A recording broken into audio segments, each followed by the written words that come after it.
As we try to cope with yet another mass shooting in this country, it is more than fair that some of you are worried when it comes to your very own personal safety. Definitely understandable, especially since this happened in our own backyard. But as our Karen Borda found, there are different degrees of worry.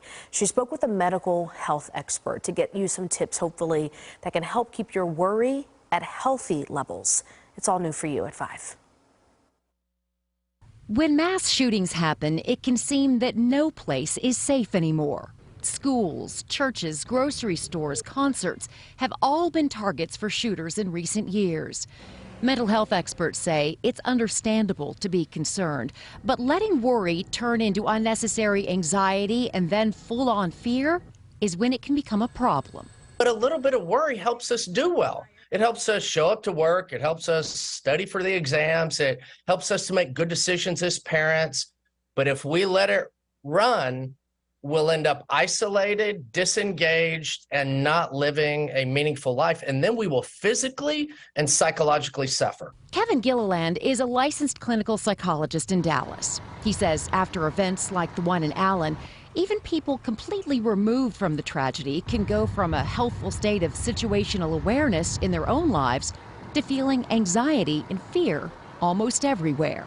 If you think about when you've almost had a car wreck and you avoided it, we all have that same, oh, we just feel like the bottom drops out physically. That's what we're risking when we accidentally trigger that fearfulness in multiple locations and situations. He says not managing that constant fight or flight fear response is exhausting to our bodies, and bodies will start to break down. But he says there are some ways to try to regain control, and it starts with a deep, calming breath. We all know fight or flight. What's the opposite of that slows us down? It's called rest and digest.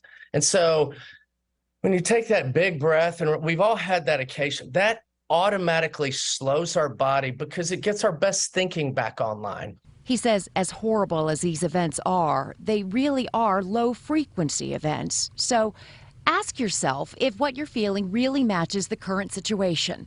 Be careful of how much information you're consuming on air, online, and on social media. If you're over-consuming, you may be accidentally increasing your own anxiety. Stay connected to a healthy, emotionally uplifting community to help pull you out of avoidance and isolation. And don't be afraid to talk with a counselor who can help coach you through those emotions. 4 easy steps to help you avoid a life of unnecessary, crippling fear. Karen Borda, CBS News, Texas.